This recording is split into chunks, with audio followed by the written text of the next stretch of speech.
Ayan guys, nagsigang na naman ako ng isda.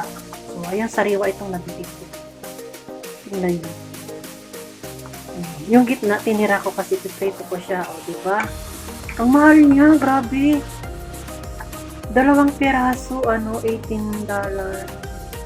Ang mahal. Mahal pala itong isda na to. Pero okay lang kasi organic naman siya. Nilagyan ko ng kamatis, as usual, sili, sibuyas, ayan. Hindi ko alam kung tama yung sinigang ko. Tikman ko kung tama na yung asim niya. Ang sarap.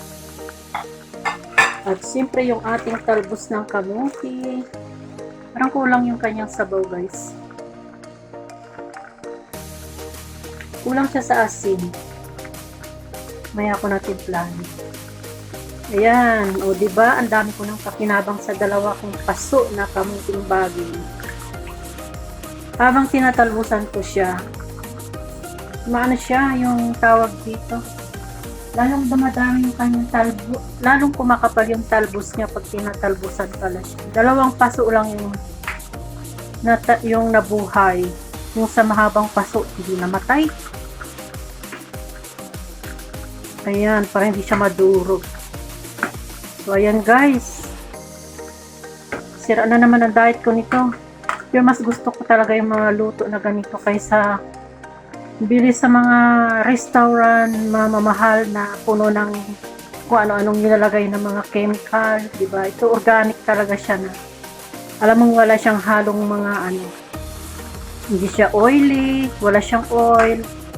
Kaysa bibili ka ng mga oily food.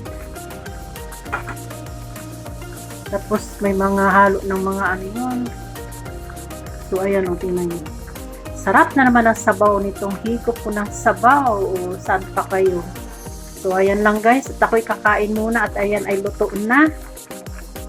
Niluluto ko na lang tong talbos. Ayan. Yummy yummy. Salin ko muna siya. Pakuluan ko lang saglit. Heto na guys ang ating sinigang. Wow, ang sarap talaga. Sus ko, nalalaway na ako. Papakin ko lang ito. Papakin ko lang siya. So, buntot at saka ulo lang yung inano ko. Niluto ko. Ayan. Diba? So, tara, kain muna ako ha.